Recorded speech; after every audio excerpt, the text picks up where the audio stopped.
Welcome. In this video I will show you what to do if your microphone isn't recording on GoPro Mission 1 camera. In order to resolve this issue, let's swipe down the quick settings. Let's go to the third page from here. Select main track. Now, first thing that we want to do is go to audio meter and enable it, just so we can visually see whether the microphone works on the camera.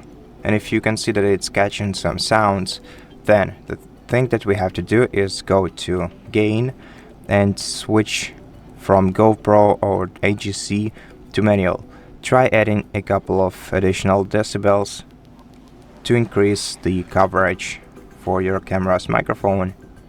Just make sure to not add too much decibels, because it will also distort the sound. Basically, the yellow, catching the yellow level right here will ensure you pretty much the best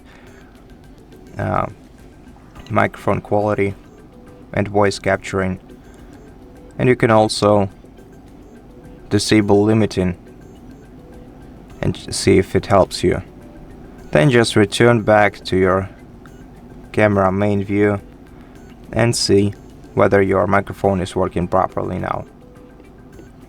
And if not, try updating the firmware. If you'd like to, you're highly welcome to check out the separate video on our channel on how to update firmware on this camera. And this will be all for this video. Thank you for watching it. If it helped you, please consider subscribing to our channel, leave us a like in the comment below, and I'll see you in the next one.